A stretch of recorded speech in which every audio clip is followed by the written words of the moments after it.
was extremely happy when I got the news in the morning that there is no strike. Transit users breathing a sigh of relief today as the city and union strike a last-minute deal to avoid a full shutdown of the TTC. We'll have more on that coming up. And a strike by Canada's border workers could start this afternoon if mediation doesn't deliver a deal by the 4 p.m. deadline. Job action could cause massive disruptions and delays at borders and airports. And it's National Day Against Gun Violence. We'll tell you how it's being marked in Toronto in the wake of a mass shooting in Etobicoke.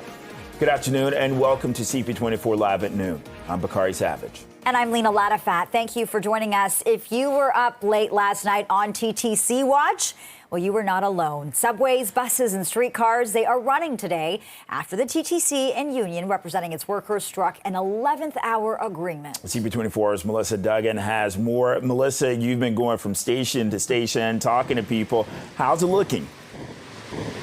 How is it looking right now? Well, it's pouring rain. I'll give you that weather update at Sherbourne and Bloor at the moment. So if you happen to be on one of those buses, streetcars, or subways running, you might not want to get off at the moment because it is really coming down. But Bakari and Lena, I was watching you at 5 o'clock last night. You were talking to Local 113, the union representing TTC workers, their president, and the language she was using, making it seem like a strike was imminent. Well, a deal was reached overnight, avoiding any job action, letting us hop on the TTC as per usual today, and riders are embracing this. Have a listen. Pretty good. I know many people that take the TTC, especially coming downtown and so on. So I'm very happy that there's no strike, for sure. And what would it have meant to you if there was a strike? Oh, gosh, a lot of Ubers. Definitely a lot of Ubers. A lot of people asking for rides and so on. It would be in total mayhem in Toronto, especially during the summer. Like, who wants a TTC strike right now? It's great to hear. Honestly, thinking about that happening, that would have just put everyone in a bad position. I think it's beneficial for everyone to have kept everything going. It would have just caused more problems. I'm happy because I take the TTC every day to work. What would it have meant for you if there had been a TTC strike? I would have had to get my husband to drive me and or figure out how to get home, like Uber or something. Now, I mentioned ATU Local 113 president just a second ago. He spoke after this tentative framework for a new contract was reached. He's mentioning, too, that it's not a done deal completely until, of course, it's ratified by his members. Have a listen. I would like to call out that the only reason that this deal took as long as it did is purely upon the TTC and their bargaining strategy and how they go about doing business. Local 113 has been here. Even though at times that the TTC feels there might be an offer that might be entertaining, we're equipped enough to know that it's smoke and mirrors, and we want a deal that we can take to our members and be proud. Local 113 will always be there to bargain, but we need the other side to be bargaining with an opportunity to get a deal done. And that happened with more I would say, momentum in the last couple hours as opposed to the bargaining process beforehand now. Wages, pensions, job security, those were some of the key items that were at the negotiating table. The TTC CEO saying he is pleased with this, calling this deal a respectful one. Back to you. All right, Melissa Duggan reporting live in the pouring rain. Stay dry, Melissa. Thanks so much.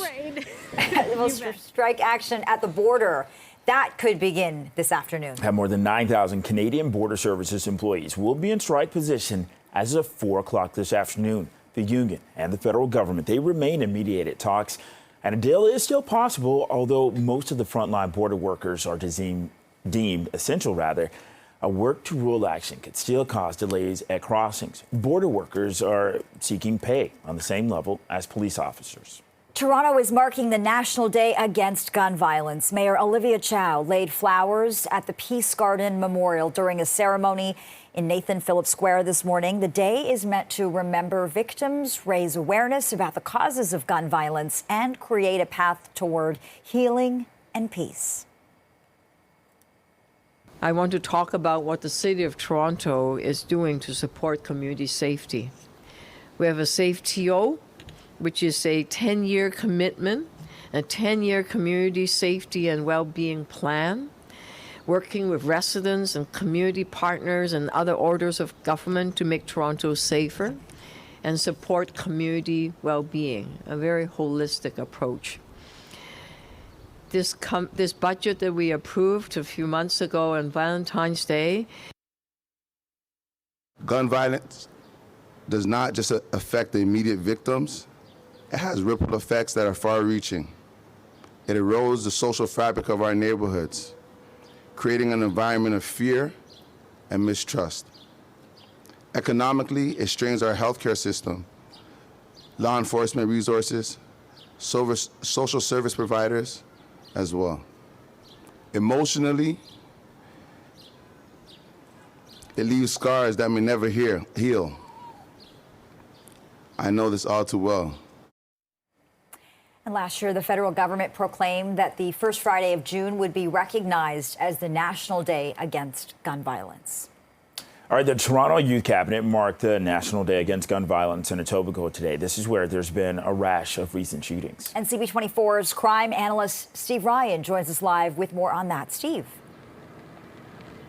Yeah, Lena and Bakari, every community is affected by gun violence, and this Rexdale community up here near Kipling and Mount Olive is no exception. We are out front of Albion Collegiate, and this is where 5 people were shot on Sunday. 2 of those men lost their lives as a result. So we spoke with many of the students from the school today, and they were talking about just how the gun violence affects them. They said that some of their friends aren't doing so well with regards to their studies because they're concerned. Others aren't allowed to leave the school property for lunch because their parents are concerned.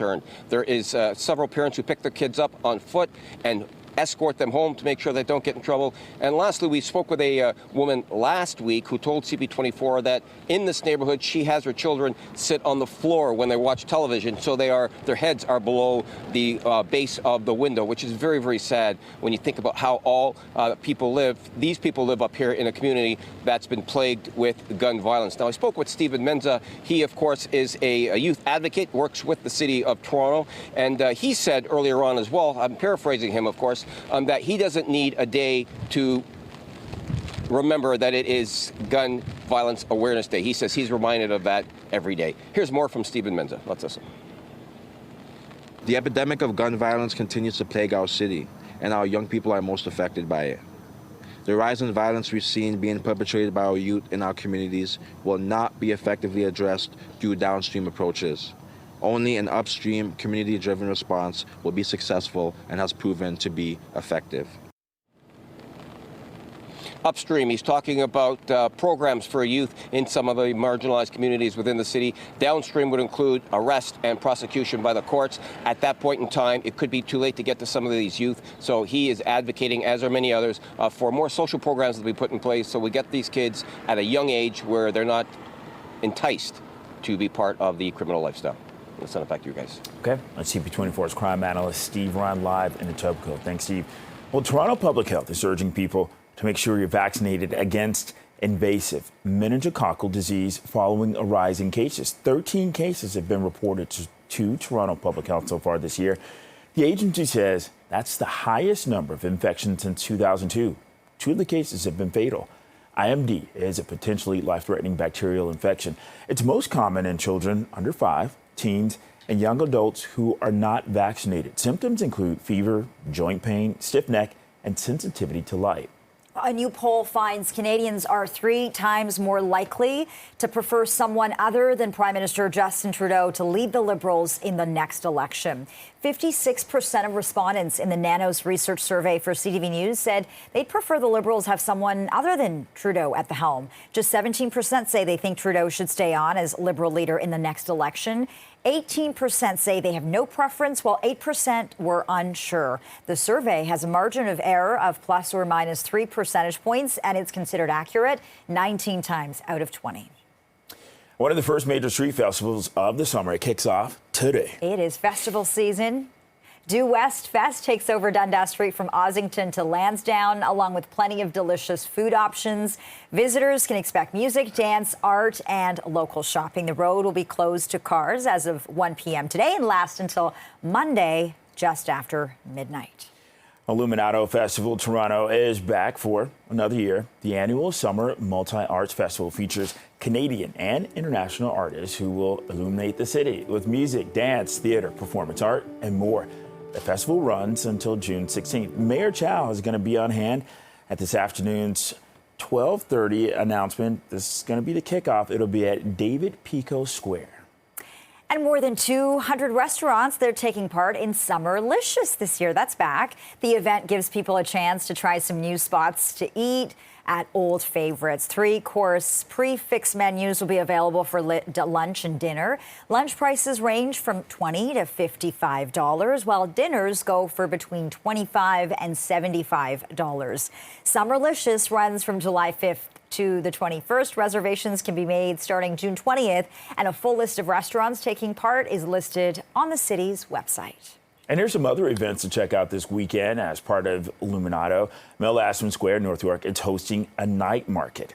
There's going to be over 60 international food vendors, plus the now touring Conrad the Raccoon art installation.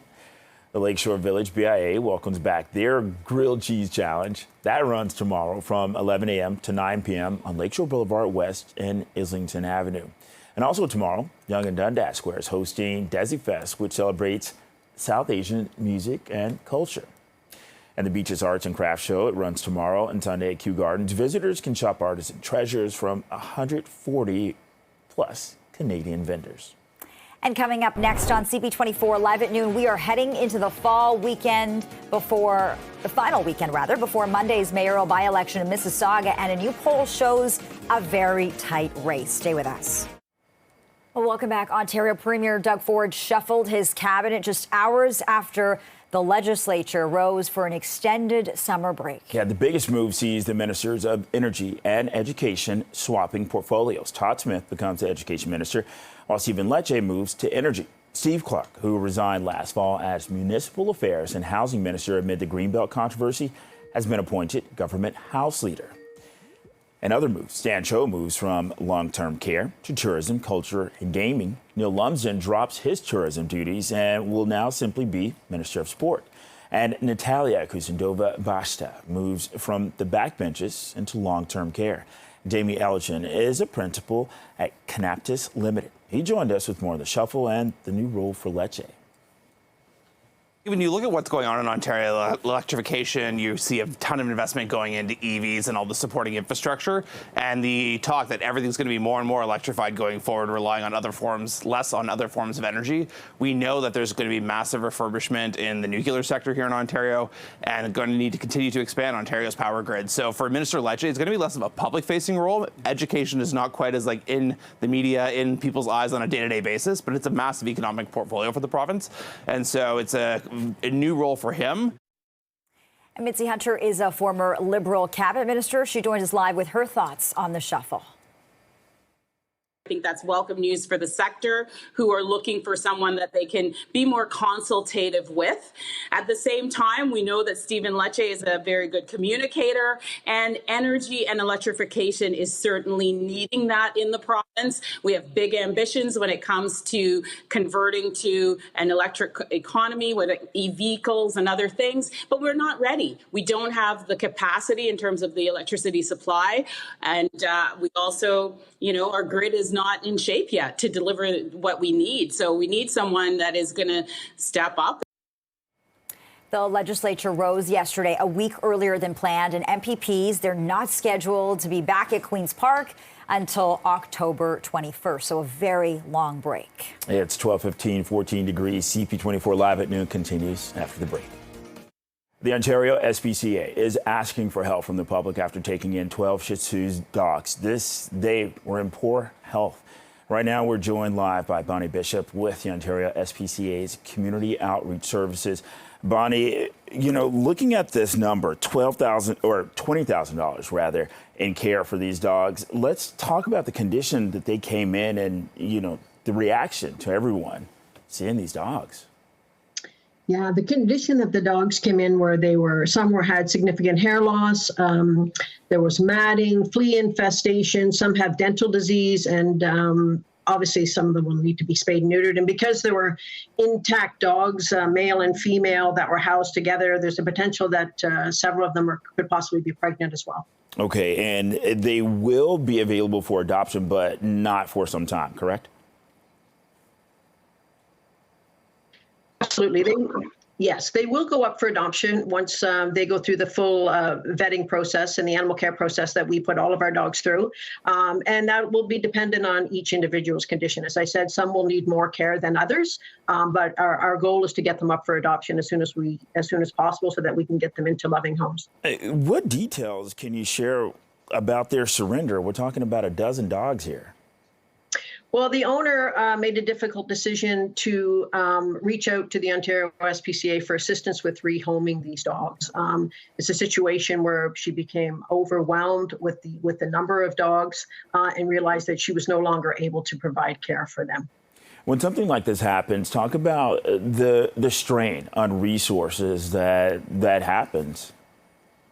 Absolutely. The average cost for the average dog coming into the Ontario SPCA is about $900. But when they come in with additional medical needs, the costs escalate, and they certainly stretch the resources of a charity like the Ontario SPCA that receives zero government funding from the government. So we rely on the public in order to raise funds to be able to support these dogs as well as other dogs in our care. So we're asking the public that's very generous to our organization to donate to these and other dogs. And if they're interested, they can reach out to ontariospca.ca/donate. Yeah, Bonnie, I was just going to ask you about that because you all still have a number of dogs that were already there to be adopted. How does this all come together? Well, when we heard about these dogs, we knew the Ontario SPCA knew that we had to assist. We run at capacity a lot of the times, like many other of the animal centers. So we knew that we had to make space, and we found space. And these dogs are currently at York, Orangeville, Barrie, and at our Durham animal centers. So any additional large number of animals coming into the organization does stretch our resources.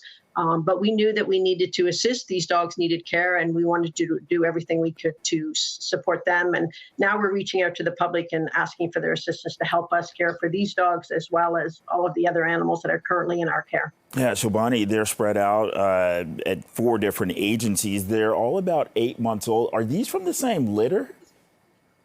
Well, the dogs range in age from 8 months to 8 years, with the majority of them being approximately 8 months of age. So we do believe that some of them are probably related and may have come from the same litter. And again, for those people who are watching this, they want to help or maybe even adopt when the time is right. What do you want to say? Absolutely. We will get these dogs through their health checks and ready for adoption as soon as we can. That's our goal. Anyone interested in adopting can reach out to the ontariospca.ca/adopt. And again, please, we're asking for assistance from the public to be able to help us help these dogs and all of the others animals that are in our care. So please reach out to the Ontario SPCA at ontariospca.ca/donate. Okay. Thank you very much. Bonnie Bishop with the Ontario SPCA's Community Outreach Services. Thank you. Thank you. Well, just days before the mayoral by-election in Mississauga, a new poll shows a very tight race with many voters still undecided. The Main Street poll has Carolyn Parrish in the lead with 17% support, but she's just a point ahead of Deepika Damarla and 2 points in front of Alvin Tedjo. Stephen Dasco is next at 12%, and Brian Crombie has 2% support. 33% of those asked say they are undecided. The poll of just under 1,200 people was conducted earlier this week, and the margin of error is plus or minus 2.9%. The by-election in Mississauga, that is coming up on Monday. And for a closer look at this poll, we're joined live by Kito Maggie, President and CEO of Main Street Research. Good to see you, Kito. Thank you for joining us. So only 3 days to go before Election Day in Mississauga, and things are looking real tight. I mean, Carolyn Parrish, only 1 point ahead of Deepika Damarla, who's only 1 point ahead of Alvin Tedjo, Stephen Dasco not far behind. How rare is it, Kito, to see all of the leading candidates neck and neck like this? Yeah, that's very rare, very surprising. When we were in the field on this, at one point on forget what day, but we basically had it a 4-way tie. It's unprecedented. I've never ever seen anything like it before. Certainly in a mayoral race like this, even 6 weeks ago, I would have said this is a foregone conclusion. Carolyn Parrish is going to win. I think it was like 2 polls ago where we had it almost doubled at her nearest competitor, 37-20. and then it tightened up a little bit a couple of weeks ago. And then now to see this, where it's a 1-point lead, decided and leaning. There's still 18% that don't even have a lean. Where those late votes break is really going to determine who wins this thing. I really think, wouldn't surprise me to see any of the 4 candidates win at this point. Yeah, so along those lines, 33% of the voters, they said they're still undecided. I mean, we're going into Monday. This is happening. Let's talk about the difference that can make. Yeah, 100%. So when we ask people who are undecided how they might be leaning, it changes a little bit, but it's still 18% of voters that aren't even leaning a particular way. So we're going to stay in the field and try to get a sample even as late as Sunday to see if things have shifted late. A couple things to note, really interesting, is we asked people if they were planning to vote, including if they already voted in the advance poll. In the advance poll, Carolyn Parrish has a much larger lead. She's at 30%. Yeah. But Alvin Tejo is in second place, and Deepika's in third. Among older voters who tend to be the ones who turn out in higher proportion, especially in municipal elections and municipal by-elections, Deepika Damerla is Carolyn Parrish has a larger lead, but Deepika Damerla is in second place. So a lot of these factors are going to come into play. Turnout in specific wards. Stephen Dasko is doing very, very well in Ward 1. If turnout is particularly high there, wouldn't surprise me to see him win, et cetera. All the councillors in their old wards.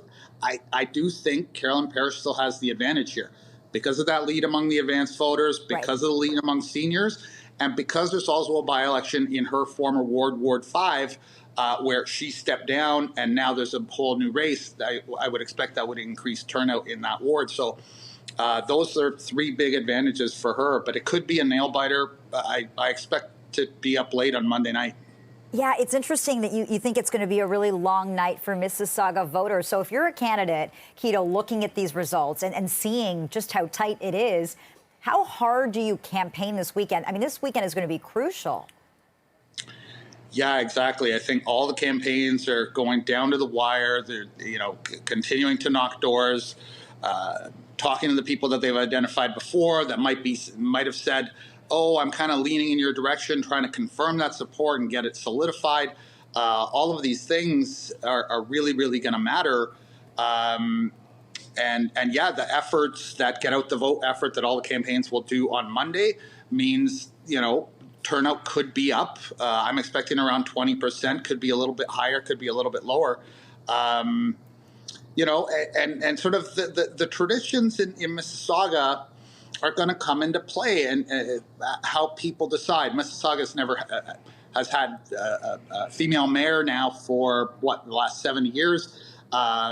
So 3 men, 2 women on the ballot. Will it be another woman? Will those undecided people say yes? It's time for to continue that tradition of having, or is it time for a generational change?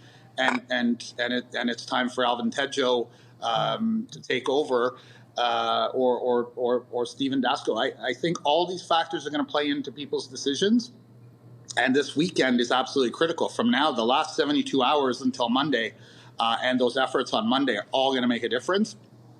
And it's fascinating for me to see and to observe that. So I'll be up late on Monday night as well. Yeah, the numbers are fascinating. And as you've pointed out, it could be a real nail biter. Obviously, we'll be here breaking down the results as well. Kito Maggie, President and CEO of Main Street Research, thank you for your analysis. And we should note CP24 will have special coverage of the Mississauga mayoral by-election on Monday, beginning at 8 o'clock. Well, coming up next on CP24 Live at noon, transit users are breathing a sigh of relief today. This is as the city and union strike a last-minute deal to avoid a full shutdown of the TTC. We're going to have more on that after the break.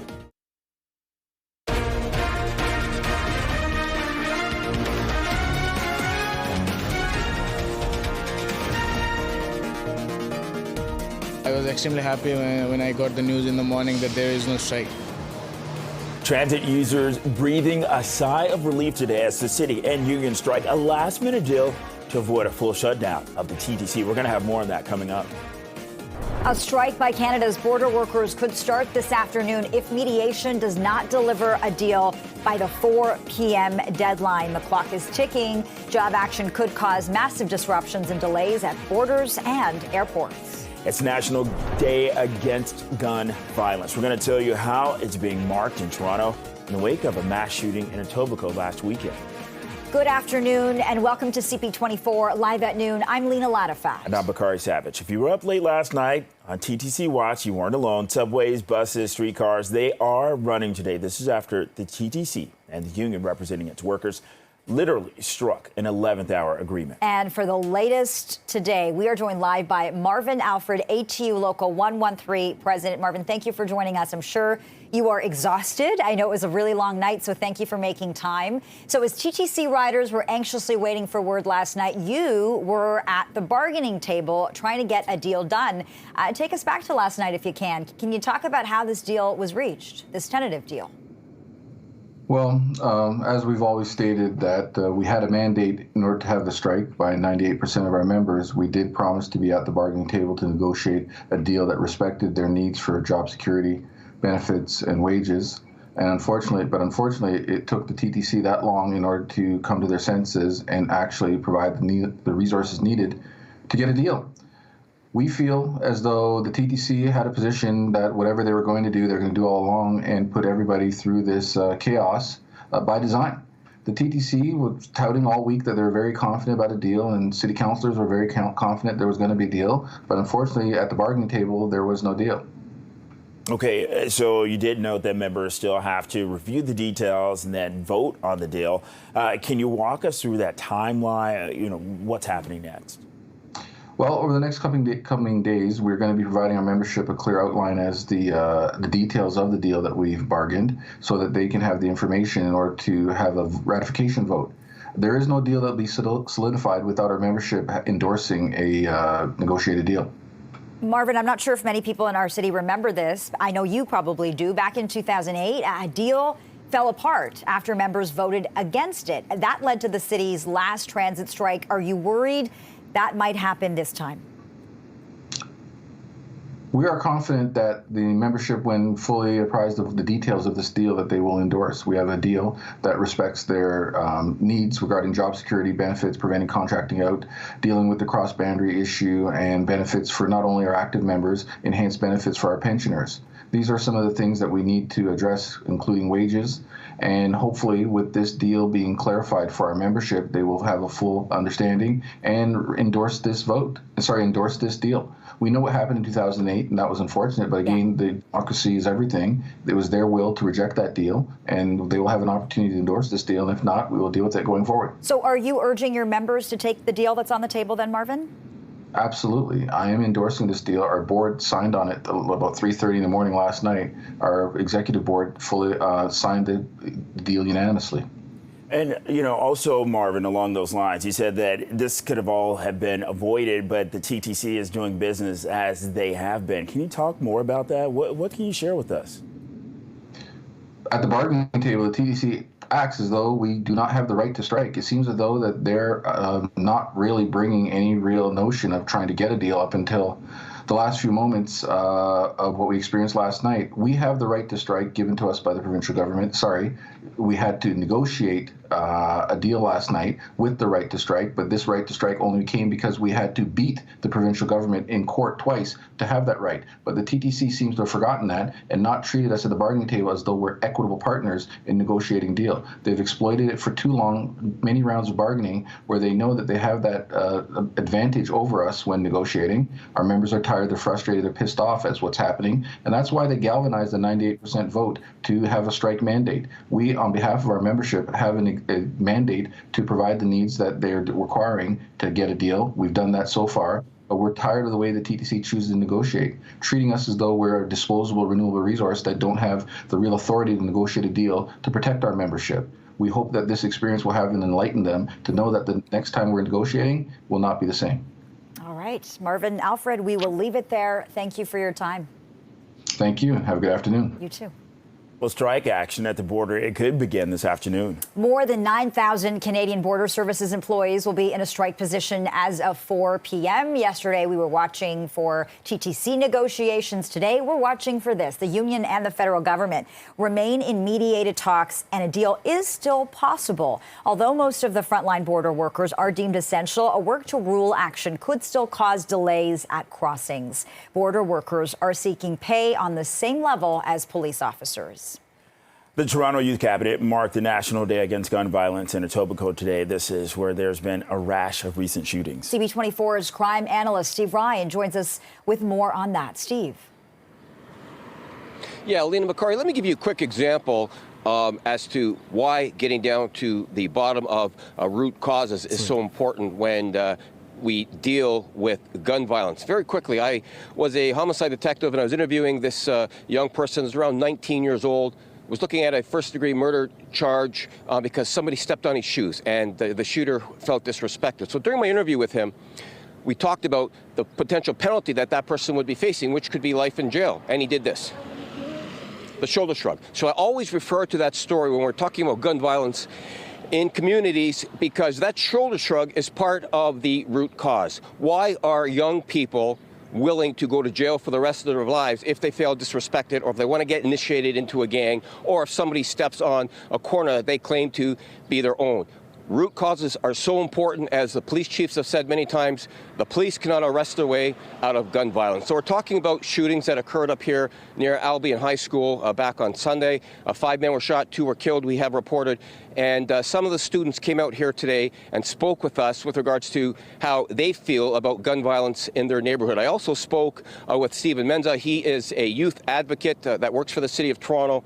And he and I had a good discussion about what root causes are and how we can, as a community, as a city, as a country, address those root causes to stop those kids who are growing up in some of these marginalized neighborhoods, stop them from getting involved in the criminal lifestyle. Here is reaction from some of the students who I spoke with earlier on. Let's listen. I urge our leaders to provide funding for our schools, create more accessible youth spaces, and support violence prevention initiatives that provide mentorship, conflict resolution, training, and life skill development. Now, police are part of the solution, of course, but that's a downstream problem. What we need to do is get upstream solutions, and that comes from getting down to the bottom of root causes, which comes from funding from all levels of government. And this is what this Stephen Menza, who I spoke with today, that's part of his job, is to lobby all the levels of government for monies that they can put in place so that a lot of these young kids have other things to go towards as opposed to a life of crime. I'll send it back to you guys. Okay, CP24's crime analyst Steve Ryan live in Etobicoke. Thank you. Well, also, Toronto is marking the National Day Against Gun Violence. Mayor Olivia Chow laid flowers at the Peace Garden Memorial during a ceremony in Nathan Phillips Square this morning. The day is meant to remember victims, raise awareness about the causes of gun violence, and create a path toward healing and peace. We are expanding city youth service programs, more recreation programs, driven by the community, not top down, which is very important. More library youth hubs where young people can go to libraries and have some programs and feel they belong. More funding for youth violence prevention programs run by community agencies. And we want young people to find hope. We want young people to feel empowered because they are the best allies when we are talking about ending gun violence. The pain of losing loved ones to senseless violence is a wound that never truly heals. I've seen the fear in the eyes of children, youth, my peers, who should be playing carefully free in the streets, but instead they're burdened with the feeling that Toronto is not safe as it used to be. I've heard mothers crying who have lost their sons. I've shared in their grief. Last year, the federal government proclaimed that the first Friday of June would be recognized as the National Day Against Gun Violence. Well, coming up next on CP24 Live at noon, Toronto Public Health is urging people to make sure you're vaccinated against invasive meningococcal disease. This is following a rise in cases. Welcome back. Toronto Public Health is urging people to make sure they are vaccinated against invasive meningococcal disease following a rise in cases. For the latest, we're joined live by Dr. Vinita Dubé, Associate Medical Officer of Health. Dr. Dubé, it's good to be with you. Thank you for joining us. Absolutely. So what's happening? We now have 13 cases reported to public health. That's the highest number of infections since 2002, and it's only June. That's right. We usually will see about 6 cases a year, and we're just at the beginning of June and have already seen 13. So it is certainly an increase and something that we can certainly do something about. So for those who don't know, what is meningococcal disease, and when can this bacterial infection turn deadly, Doctor? It's caused by a bacteria called Neisseria meningitidis, and it can give you an infection in your blood called bacteremia. It can give you meningitis. It can make you very, very sick very, very quickly, and can sometimes be fatal as well. And have you figured out, as a public health unit, what is behind this sharp rise in cases? We have seen 13 cases, which is more than we expect to see. We do know that other parts of the world have seen a rise in cases. The U.S. has noted a dramatic increase in their number of meningococcal cases as well. It's probably related to behaviors. More people are out. It's spread through saliva. Maybe they're sharing more drinks in close quarters with people. And so the bacteria is here. It's here in our city. If you travel, you can acquire it. And that's probably why we're seeing an increase, because it is spreading. So you are now urging people to get vaccinated against this infection. What's the public health message there? First and foremost, if you're traveling, including those who may be going to Mecca or Hajj next week, make sure that you're vaccinated. Those who will be participating in international pride events, for example, those events where there's a lot of people, mass gatherings, the outbreaks have been noted. So that's one piece. The other piece is for parents. Your children should be vaccinated. There are 2 vaccines that are commonly given at 1 year of age and at grade 7. Many high school students may have missed it from the pandemic. And so at least let's make sure that they're all up to date. And finally, any adult who's between 18 to 36 who never got a meningococcal vaccine, they're still eligible for free vaccine. So they can see their doctor about that. When it comes to vaccination data, do you have that data? I know with measles, the city is still trying to figure out who's been vaccinated, who hasn't been vaccinated. What does that picture look like? We know for meningococcal, because it's just 1 dose, the rates are better than, say, for measles. But we, again, want our rates to be at 100%, because we know that the vaccine works very well. And if someone gets this illness, they can actually get very, very sick very quickly. And so the vaccine is actually really our best way to treat this, to prevent this, because even though we have antibiotics, sometimes we can't treat the person quick enough. And Dr. Dubé, for any parent watching this, how do you watch for symptoms? The commonest symptoms are high fever, really not feeling well, headache, vomiting, and then you can get more severe symptoms more quickly. So in someone who also has a stiff neck, a child or an adult who's not feeling well, especially if they've traveled, they should mention that when they get assessed. Dr. Vinita Dubé, Associate Medical Officer of Health. We really appreciate this. Thank you. You're welcome.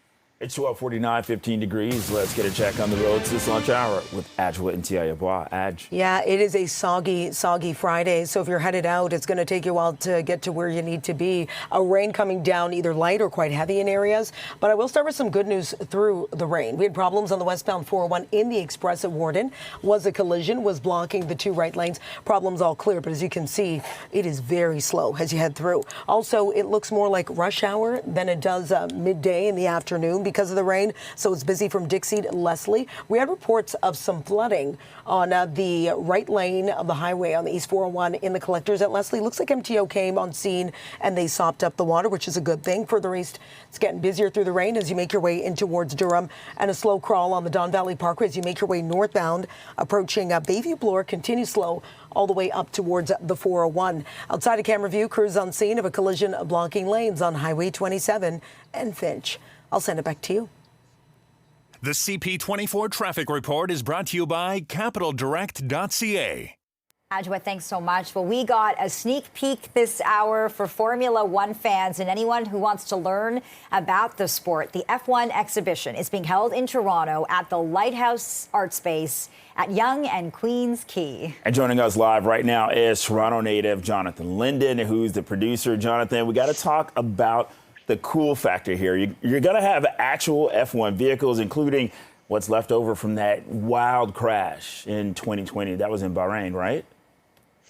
Exactly. And first of all, thank you for having me. And so we're excited to be in Toronto, and the exhibition celebrates the past, present, and future of F1. So obviously, there's, as you said, there's a lot of cars, there's artifacts, there's elements that a core historical F1 fan who's been an F1 fan for a long time would like. And there's also, we're very aware that there's the drive to survive generation. There's a lot of new F1 fans who are new to the sport and are still learning and figuring out some of the real details of the sport. And obviously, with all consumers today are expecting a heightened entertainment experience. And so we've got a lot of elements that are fully immersive and experiential. And we're excited to be in Toronto, and we're excited on the weekend of the Canadian Grand Prix looking forward to a busy weekend down at the exhibition. Yeah, what a treat this will be for spectators. 5 years in the making, that's what you're saying.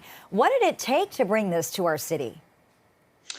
Well, it took us a long time to get to the license agreement, and then inevitably Formula One, a little bit different than sort of the major North American sports, is all of the teams are sort of totally separate. And so they make their own deals and they do their own thing. And so we had to then, once we had the deal with F1, get the deals with all the different teams and the collectors and bring all of these items together. And so that's why it was sort of a labor of love over 5 years. And then we opened in Madrid, Spain last year. We're now in Vienna. But for a North American set, we chose Toronto because not just because I'm from Toronto, but because it's an amazing entertainment city, and everybody in Toronto should know that. And so we're excited to be there and excited to launch the North American set there. Well, Jonathan, speaking of, the fan experience, tell us about these simulators. I mean, this isn't Gran Turismo. Put us in the driver's seat. Well, it's a great question because it's the actual exhibition has a number of, as I said, immersive and experiential elements, but nothing's more immersive and experiential in F1 than actually getting into the driver's seat. And so we have a full circuit of simulators at the end of the show, and so it's been the biggest seller. It's been the most exciting element wherever we go. You can try your luck, and obviously there's a leaderboard, so you can see where you are against everybody else. And it's a unique experience, particularly in North America. There's a lot less of these types of experiences than there are in Europe and other places in the world where F1's got a little more history. And so we're excited to let everybody get a chance behind the wheel. What are some other highlights you're really excited to talk about, Jonathan? I think everybody that comes through seems amazed by the cars, and particularly the modern F1 cars. They're so big, they're so detailed, they're so intricately put together that even some of the hardened fans, when they come through, they're sort of lingering and looking around the car for quite a while. There's we've had a challenge where everybody wants to get a selfie with the car, and we've got to make sure there's the right positioning where they can get a selfie without too many people in the background. And then my personal favorite is we end with a fully immersive theater experience where we were able to mine through the F1 video archives and come up with a film experience that has hologram and hologauze, and it's both a combination of F1 history and F1 content, but the entertainment experience that today's consumers are looking for, and we think it's really exciting. Okay, but Jonathan, you can't drive off without telling us about tickets. Tickets are at f1exhibition.ca, and we're down at 1 Yonge Street at the Lighthouse Art Space, and tickets have been going great. We've been open for a month, but we're excited to have more and more people down as the summer weather hits and as people get excited with the Canadian Grand Prix this weekend. We're excited to welcome people down to the exhibition, and we think they're going to love it. The F1 exhibition comes to Toronto. How exciting. Jonathan Linden, thank you so much and good luck. Yeah, thanks, Jonathan. Thank you very much. And thank you for watching CP24 Live at noon.